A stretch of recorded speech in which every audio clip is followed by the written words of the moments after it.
આજની ધર્મકથા. પ્રણામ. મુનીશ્વરત સ્વામી ભગવાન. છેક શિવકેતુથી શરૂ થયેલી એમની એ ઉત્ક્રાંતિ યાત્રા કઈ રીતે કેવળ જ્ઞાનને પામી એની આખીને આખી વાતો, એ વાતોના મર્મો, એના વિશ્લેષણો, બિટવીન ધ લાઇન્સ જે વાતો થઈ, એ બધી વાતોના સાક્ષી બનવાનો ભાવ આપણે અત્યાર સુધીમાં પરમાત્માના ચરિત્ર દરમિયાન કેળવ્યો. જે વાતથી આપણે શરૂઆત કરી હતી, વંદિતાની ગાથા, કે જેની અંદરમાં એવી વિનંતી કરી હતી કે ભગવાન તમારા ચરિત્રોની અંદરમાં, એ ચરિત્રોના વાંચન, સ્વાધ્યાય, વિચારો, એ બધાની અંદરમાં મારા દિવસ અને રાત પસાર થાવ. એ વાત પ્રમાણે આપણે અત્યાર સુધીમાં 52-54 દિવસ જેવો સમય તો કમસે કમ વ્યતીત કર્યો. આ રસાસ્વાદ જે છે એ દાઢે વળગવો જોઈએ. આપણે ઘણી બધી વસ્તુઓ ફક્ત બોલી જતા હોઈએ છીએ કારણ કે સૂત્ર છે, અથવા એના કેટલાક અર્થ આપણે કર્યા હોય, સમજ્યા હોય તો આપણે અર્થના સ્વરૂપે બોલી જઈએ છીએ. સંવેદવાની વાત એ લગભગ આપણે ત્યાં ઓછી થઈ ગઈ છે. વ્યવહાર જગત એટલું બધું હાવી છે કે નૈષ્ઠિક જગતની અંદરમાં જવા માટે જાણે આપણે સજ્જ જ નથી, અથવા આતુર પણ નથી, અને અથવા ઈચ્છિત પણ નથી. પણ આ બધા ચરિત્રો દ્વારા આપણે ખરેખર સમજીએ છીએ કે આ શિવકેતુ એ ક્યાંક ને ક્યાંક પોતાની દ્રવ્ય ક્રિયાઓથી ઉપર ઉઠ્યા. પોતે પોતાના મનને એવી રીતે કેળવે છે કે પોતાનો આત્મભાવ એ સ્પષ્ટપણે સંવેદી શક્યા, અને પછીથી આખી યાત્રાની શરૂઆત થઈ. કેવળ જ્ઞાન સુધીની વાતો ગઈકાલે આપણે ગયા વખત સુધી જોઈ,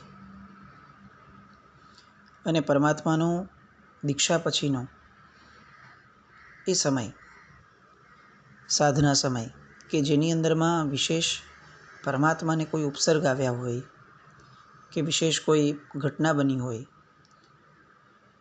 એવું ક્યાંય આવ્યું નહીં. કારણ કે પરમાત્મા અસ્ખલિત પુણ્ય અને એમના જીવનમાં આ ભવ મળે એ પૂર્વે મહદઅંશે પોતાના કર્મોનો ક્ષય એ એમના જીવનમાં થયો હતો. આપણે લગભગ વર્ધમાન સ્વામી ભગવાનના ચરિત્રો સાંભળીને મોટા થયા એટલે આપણને એવું થાય કે સાધના કાળ તો બહુ જ કઠિન હશે. પણ મુનીશ્વરત સ્વામી ભગવાનના ચરિત્રમાં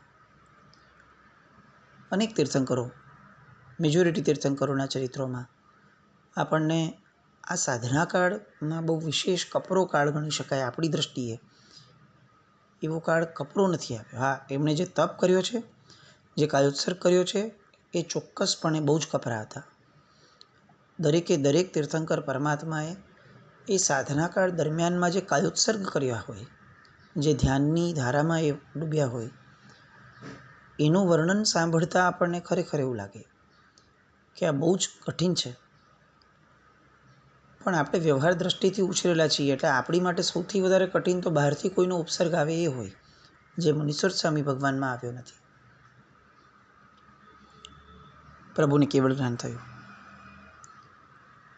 અને હવે કેવળ જ્ઞાન પછીની પોતાની જે દેશના છે, પ્રથમ દેશના, એ પરિપૂર્ણ થઈ.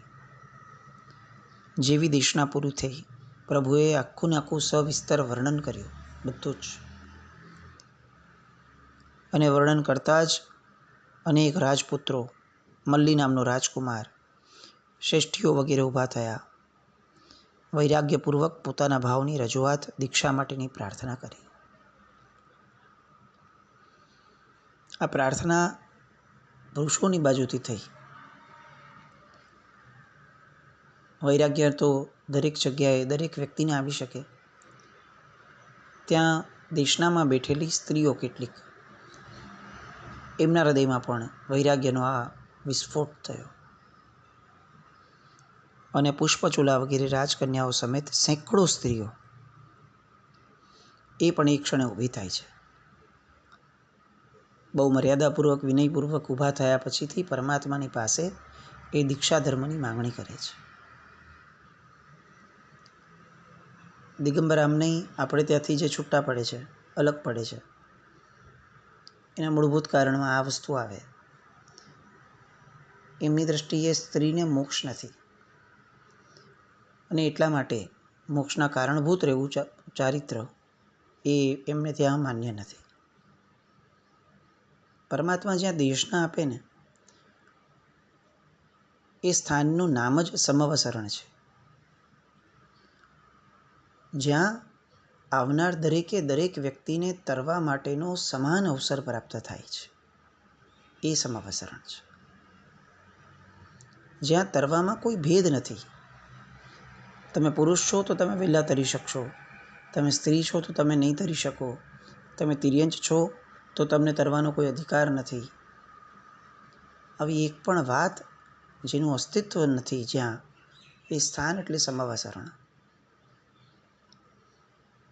અહીંયા દેવો રચના જે કરી લે છે એ પછીથી ક્યાંય પણ જે રીતે વરસીદાનની અંદરમાં પોતે મેનેજ કરતા હતા કે ભાઈ જેનું જેટલું ભાગ્ય છે એટલું એને આપો, એ રીતનું કોઈ મેનેજમેન્ટ અહીંયા નથી હોતું. અહીંયા તો દરેકે દરેક વ્યક્તિ પોતાની રીતે પરમાત્માને પ્રશ્ન પણ કરી શકે, પરમાત્મા સાથે વાત પણ કરી શકે.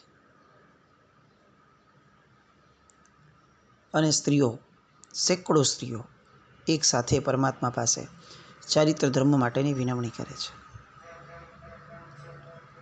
3 જ્ઞાનના ધણી જન્મથી જે હતા અને હવે કેવળ જ્ઞાનના પણ ધણી બન્યા છે.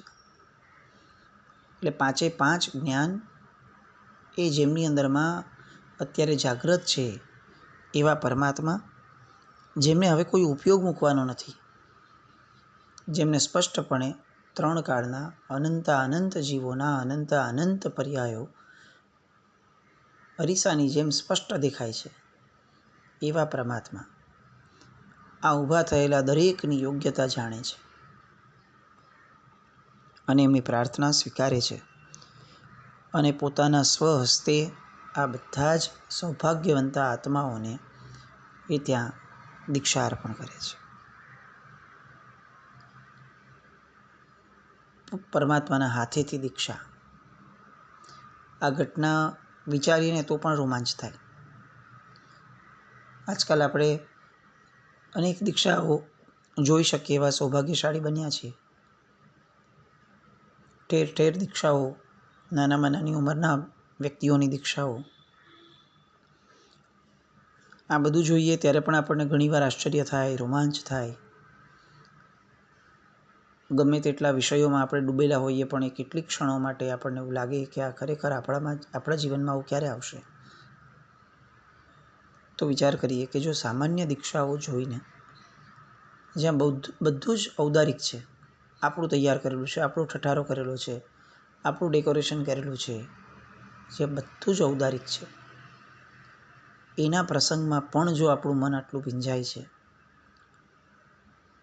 તો જેનું વાતાવરણ, બાહ્ય વાતાવરણ એ વૈક્રિય લબ્ધિઓથી, વૈક્રિય પૂતગલોથી સર્જાયેલું છે દેવતાઓ દ્વારા, એટલે એમાં તો શું કમી રાખી હોય લોકોએ. અને જેમાં દીક્ષા પ્રદાતા તરીકે સ્વયં તીર્થંકર પરમાત્મા હોય, એ વાતાવરણ કેવું હશે? એ વાતાવરણની અંદરમાં દીક્ષા થાય એ પૂર્વે આ મલ્લી રાજકુમાર, એમને કેટલાક પ્રશ્નો થાય છે. ભગવાન કિમ તત્તમ, આવો પ્રશ્ન પૂછે છે. ગણધર નામકર્મનો ઉદય હવે એમનો થયો, એટલે હવે જે પ્રક્રિયા એમના મનની અંદરમાં, એમના મસ્તિષ્કની અંદરમાં શરૂ થાય છે, જેને જ્ઞાનનો વિસ્ફોટ કહી શકાય એવી પ્રક્રિયા, એ પ્રક્રિયાના ભાગરૂપે એટલી બધી જ્ઞાનની ધારાઓ ખુલે છે કે હવે એ પોતે એ સમયે એ જ્ઞાનની ધારાને ક્યાંક ને ક્યાંક દિશા નથી આપી શકતા. વિસ્ફોટ થાય ને ત્યારે એટલું બધું એકસાથે આવે કે એ સમયે એ વેધક સ્પષ્ટતાને પામવી એ મુશ્કેલ થઈ જાય. અને એ મુશ્કેલીના કારણે અહીંયા પ્રભુ પાસેથી એક પ્રશ્ન ઊભો થઈ જાય છે. ભગવાન કિમ તત્તમ, ભગવાન તત્વ શું છે? અને ત્યારે પ્રભુ જવાબ આપે છે, ઉપનૈવા, આ જગતની અંદરના તમામ પદાર્થો એ ઉત્પન્ન થાય છે. અને દીક્ષાની માંગણી કરેલે મલ્લી રાજકુમાર, એ ગણધર્વ ભગવંતનો જીવ, એ પરમાત્માની એક પ્રદક્ષિણા આપે છે. પેલી એક પ્રદક્ષિણા દરમિયાનમાં આ ઉત્પાદ નામનું જે તત્વ છે એ તત્વને લગતી એટલી બધી જ્ઞાનની ધારાઓ એમનામાં પ્રગટે છે. આખા ને આખા 14 પૂર્વો જેમાંથી રચાવાના છે, આખું ને આખું જ્ઞાન અંગને ઉપાંગનું એ જેમાંથી રચાવવાનું છે, એ જ્ઞાન અત્યારે અહીંયા પ્રગટ થઈ રહ્યું છે. ફરીથી પ્રશ્ન પૂછે છે કે ઉત્પાદને લગતું જ્ઞાન તો પ્રગટ થયું, પણ હજી હું એ સ્પષ્ટતા ના મેળવી શક્યો કે જો જગતની અંદરમાં બધા જ જીવો ઉત્પન્ન થાય છે તો આ જગત ઉભરાઈ નથી જતું, એ કઈ રીતે થાય છે? એટલે ફરીથી પૂછે છે કે ભગવાન કિમ તત્તમ. અને ત્યારે પ્રભુ એક જ શબ્દની અંદરમાં એમના મનના તમામ ભાવોને જાણે છે, કેવળ જ્ઞાની છે. એટલે પ્રભુ એને ફરીથી માર્ગનો બીજો ભાગ આપે છે, વિગમેવા. એટલે બધું જ વ્યય થાય છે. અને આ વ્યય તત્વ ઉપર આખી પ્રદક્ષિણા અપાય છે. આપણે કલ્પના ન કરી શકીએ કે ફક્ત એક પ્રદક્ષિણાની અંદરમાં આ ગણધર ભગવંતના જીવને કેટલું જ્ઞાન થતું હશે. પોતે ઘરેથી કંઈ લઈને આવ્યા નથી. દેશના દરમિયાન પણ આ રીતના જ્ઞાનનો કોઈ પ્રયાસ થયો નથી. દેશના પૂર્ણ થઈ અને વૈરાગ્યના કારણે જે દીક્ષાની માંગણી કરી છે ત્યારે પણ આવો ભાવ નથી કે હું ગણધર બનું. આવો કોઈ વિકલ્પ જ નથી. એમને તો દીક્ષાનો ભાવ થયો છે, પણ એમનું ગણધર નામ કર્મ જે ક્ષણે ઉદયમાં આવે છે એ ક્ષણે અનહદ કહી શકાય એ લેવલનું જ્ઞાન એમનામાં પ્રગટે છે. હવે એ જ્ઞાનને ફક્ત ને ફક્ત એક સામાન્ય દિશા આપવાનું કામ, ઇંગિત ઇશારો કહી શકાય, એટલું જ કામ તીર્થંકર દ્વારા બાકી છે. આપણને તીર્થંકર પરમાત્મા એટલા બધા પૂજનીય લાગે, અરહત તત્વ છે, લાગે જ. પ્રશ્ન એ થાય કે ગણધર ભગવંતોની પૂજનીયતા આપણા હૃદયમાં કેટલી વસી છે? એ ગૌતમ સ્વામી હોય તો વસ્તુ અલગ થાય આપણા માટે, કારણ કે આપણે એમને લબ્ધિધારી તરીકે જોઈએ છે. પણ એક પણ લબ્ધિ એવી નથી કે જે દરેક ગણધર ભગવંતની સેમ ન હોય.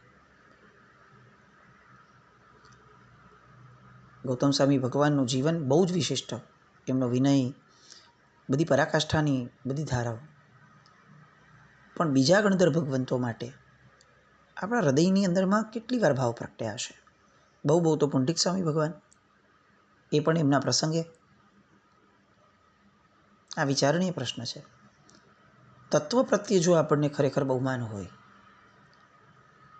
તો એ તત્વદ્રષ્ટિ એ આપણને તમામ તત્વો માટે અહોભાવની ધારામાં બહુ સમાનતા લાવે. આપણે વિચારણામાં પણ નથી લાવતા કે આ ગણધર નામ કર્મ ઉદય એટલે એક્ઝેક્ટ શું? બસ એ ગણધર ભગવંત હતા. વર્ધમાન સ્વામી ભગવાનથી બહુ નિકટ હતા ગૌતમ સ્વામી મહારાજ, લબ્ધિધારી હતા, એમના જીવનના બીજી બધી વાતો. પણ આ જે સૌથી મોટું ફેક્ટર છે કે જે એમને ડિફરન્શિએટ કરે છે અન્ય શિષ્યોથી, એ માટેની આપણી વિચારણાઓ બહુ મર્યાદિત છે. જે રીતે કેવળ જ્ઞાન સમયે એ જ્ઞાનનો વિસ્ફોટ થાય છે, એનાથી કંઈક ઓછું એમાં 4 ઘાતી કર્મના વિસ્ફોટો છે. અહીંયા જ્ઞાનાવરણીય કર્મોના વિસ્ફોટો છે. એટલે ફરીથી પ્રશ્ન પૂછે છે અને પ્રભુ એમને વ્યય તત્વનું પ્રદાન કરે છે. બીજી પ્રદક્ષિણા થાય છે અને વ્યય તત્વ ઉપર પૂર્ણ ચિંતન ફક્ત એક પ્રદક્ષિણા દરમિયાનમાં પ્રગટે છે. અને ફરી એક અંદરમાં સાહજિક રીતે વિકલ્પ થાય છે કે જો બધું ઉત્પન્ન થઈ જાય છે તો સૃષ્ટિ ઉભરાતી નથી, કારણ કે બધું વ્યય થઈ જાય છે. તો જો બધું વ્યય થઈ જાય છે તો પછી અત્યારે અહીંયા જે ટક્યું છે એ શું છે? અને ત્યારે પ્રભુ પાસેથી જવાબ મળે છે, ધ્રુવૈવા, બધું ધ્રુવ છે, સ્થિર છે. અને ફરીથી આ ત્રીજી પ્રદક્ષિણાની ધારા શરૂ થાય અને એક 3 શબ્દોની અંદરમાં એક એવો બોધ હશે, એક એવું સૌભાગ્ય હશે ગણધર ભગવંતોનું, ફક્ત 3 શબ્દોની અંદરમાં આ જગતની અંદરનું જેટલું પણ જ્ઞાન છે એ બધું જાણે એમને પ્રગટ થઈ જાય છે. આ જગતની અંદરમાં તત્વો એ ઉત્પન્ન થાય છે, પર્યાયો ઉત્પન્ન થાય છે, પર્યાયો નાશ પામે છે, અને આ ઉત્પન્ન અને નાશ થતા પર્યાયોની વચ્ચે તત્વો જે છે એ ધ્રુવ એટલે કે સ્થિર રહે છે. આટલી જ વાતની અંદરમાં આપણને કદાચ આમ બહુ સામાન્ય લાગે કે આ વાત સાચી છે, બરાબર છે, આટલું તો ખબર છે ને, આવું આમ જ હોય ને. આવું કહીને જે આપણે હાથ ઝટકી દઈએ છીએ એટલા જ વાક્યની અંદરમાં આ ગણધર ભગવંતોને 14 રાજલોકનું તમામ જ્ઞાન એ સમયે એમને ઉત્પન્ન થાય છે. આ ગણધર નામ કર્મની ગરિમા છે. જ્ઞાનાવરણીયના કર્મના ક્ષયોપશમ માટે આપણે કેટલી બધી મહેનતો કરીએ છીએ. એકવાર ગણધર ભગવંતો પાસે જઈને માંગણી નથી કરતા કે તમે કેવો વિસ્ફોટ ફક્ત 3 શબ્દના આધારે કર્યો. અને ફક્ત જ્ઞાનાવરણીય કર્મના ક્ષયોપશમની વાત તો જવા દઈએ, આપણને આખી જિંદગીમાં આપણે આટલા પ્રવચનો સાંભળ્યા અને તેમ છતાં આપણામાં વિવેક નથી પ્રગટ્યો. જ્ઞાન તો જવા દઈએ, વિવેક પણ નથી પ્રગટ્યો. એ પ્રવચનો માટેનો અહોભાવ પણ નથી પ્રગટતો. એની વેદના ઠાલવવા માટે પણ ક્યારેય આપણે ગણધર ભગવંતો પાસે બેઠા નથી કે તમારામાં બીજું બધું તો છે જ, પણ આ કેવો જબરદસ્ત બોધ પ્રગટ્યો તમને. હું સામાન્ય બોધ પણ નથી પ્રગટાવી શકતો. આવી વેદના લઈને પણ ગણધર ભગવંતો પાસે જવાનું આપણે ત્યાં શક્ય નથી થયું. એ દિશાઓની અંદરમાં આપણું ખેડાણ જ જાણે નથી.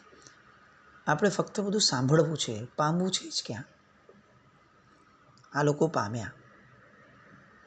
મલ્લી રાજકુમાર એમણે દ્વાદશાંગીનું અંતર્મુહૂર્તની અંદરમાં જ આ બીજ બુદ્ધિના સ્વામી તરીકે ગણધર નામ કર્મ ઉત્પન્ન થયું. અંતર્મુહૂર્તની અંદરમાં જ દ્વાદશાંગીનું આખું નિર્માણ થયું. 12 અંગ, આગમોની રચના બધું પૂર્ણ કર્યું અને અંતર્મુહૂર્તની અંદરમાં ફરી પ્રભુની પાસે ઉપસ્થિત થયા. 3 તત્વો, 3 શબ્દોના આધારે આખીને આખી એમના મગજની અંદરમાં રચના ઊભી થઈ. હવે એ જે ઊભી થઈ છે આખીને આખી એમના મગજની અંદરમાં ધારા, એ સુયોગ્ય છે કે નહીં એ નક્કી કરવા માટે પ્રશ્ન પૂછ્યા વગર એ ફરીથી પ્રભુની સામે ઉપસ્થિત થયા અને અનુયોગની અનુજ્ઞા આપવા માટે પ્રભુ એમના કેવળ જ્ઞાનથી જુએ છે કે એમના મનમાં જે ઉત્પન્ન થયું છે મસ્તિષ્કની અંદરમાં એ જ્ઞાન એ યથાર્થ છે. અને એટલે પ્રભુ પોતે સ્વયં સમવસરણની અંદરમાં આ રીતે મલ્લીકુમાર અંતર્મુહૂર્તમાં પાછા આવ્યા પછીથી પ્રભુ સિંહાસનથી ઊભા થાય છે. જેવા પ્રભુ ઊભા થયા એ સમયે જે વાજિંત્રોના અને બધા નાદ ચાલતા હતા એ બધા નાદને સૌધર્મેન્દ્ર એ તત્ક્ષણ બધું જ બંધ કરાવે છે. કોઈ જયનાદ પણ નથી કરતું, કોઈ નાદ પણ નથી વગાડતું, કોઈ અવાજો નથી થતા. નીરવ શાંતિ, કમ્પ્લીટ શાંતિ, નિતાંત શાંતિ એ સમયે સૌધર્મેન્દ્ર એ કરાવડાવે છે. અને પોતે એક દિવ્ય રત્નમય થાળની અંદરમાં સુગંધી વાસ ચૂર્ણ ભરી અને પ્રભુ સામે ઊભા રહે છે. આમાંનો એક પણ વસ્તુની જાહેરાત નથી થતી, બધું જ સહજ રીતે ગોઠવાતું જાય છે. અને પ્રભુએ ક્રમશઃ 3 વાર એ થાળમાંથી ચૂર્ણ જે હતું એની મુઠ્ઠી ભરી અને મસ્તક નમાવીને ઊભેલા મલ્લી મુનિના શિર ઉપર 3 વાર વાસક્ષેપ કરતા એ ફરમાવે છે કે હવે મલ્લી મુનિને હું સર્વ દ્રવ્યો, સર્વ પર્યાયો અને સર્વ નયપૂર્વકની તીર્થની અનુજ્ઞા આપું છું. આવું સ્વયં પ્રભુ બોલે અને પછી એ વાસ નિક્ષેપ થાય અને એક ક્ષણથી આ પરમાત્માના શાસનને, આ જૈન શાસનને ગણધર ભગવંત પ્રાપ્ત થાય. આ પણ ઉત્સવ છે. આખું વાતાવરણ જય જયકારથી ગુંજી ઉઠે છે. ઇન્દ્રો સહિત સર્વ દેવો આવી અને મલ્લી મુનિઓ પર વાસચૂર્ણનો પ્રક્ષેપ કરે છે, એમને વધાવવા માટે. અને પ્રભુના પ્રથમ ગણધર તરીકે આ મલ્લી મુનિને બધા જ વધાવી લે છે. આ બધી કેવી રોમાંચક ઘટનાઓ હશે સમવસરણની. એ દ્રશ્યો કેવા હશે? આમ કલ્પના કરીએ તો રોમાંચ ઊભા થઈ જવા જોઈએ. આ કેવું કેવું થતું હશે બધું. એ પછીથી અન્ય જે સાધુ સાધ્વીજી જેમને દીક્ષા અપાય છે, નવદીક્ષિત છે, એ બધાનો હવાલો એ મલ્લી ગણધરને સુપ્રત કરવામાં આવે છે. આ આખો દીક્ષાનો ઉત્સવ પૂર્ણ થાય છે. પણ હજી સમવસરણની સભા જે છે એ પૂર્ણ નથી થઈ. આ બધું જ થાય છે ત્યાં સુવ્રત રાજા જે છે, પરમાત્માના સંસારી પુત્ર, એ પરમાત્માને વિનંતી કરવા ઊભા થાય છે. અને કંઈક એવી વિનંતી કરે છે કે જે વિનંતી આપણા બધા માટે અતિશય ઉપકારી છે, પરમ ઉપકારી છે. એ જે વિનંતી છે એ વિનંતી અને એના ફળ સ્વરૂપે પરમાત્માએ આપેલો પ્રત્યુત્તર અને પછી બીજી ઘટનાઓ, એ બધા માટે ફરીથી આવતીકાલે મળશું. પણ આજના દિવસમાં આ ગણધર ભગવંતની જે પદ સ્થાપના થાય છે એ ઘટનાઓને વાગોળતા રહીએ, એ ઘટનાઓને અંદરમાં સ્થિર કરીએ અને એ ભાવમાં આપણે આગળ વધીએ, એ અહોભાવમાં આગળ વધીએ કે ગણધર નામ કર્મનો ઉદય એ કેવી ગજબ ઘટના હશે. બસ એ લયમાં આપણો દિવસ પસાર થાય એવી શુભ મંગલ કામના સાથે. જીનાજ્ઞા વ્રત કંઈ પણ બોલાય તો મિચ્છામિ દુક્કડમ. જૈનમ જયતિ શાસન.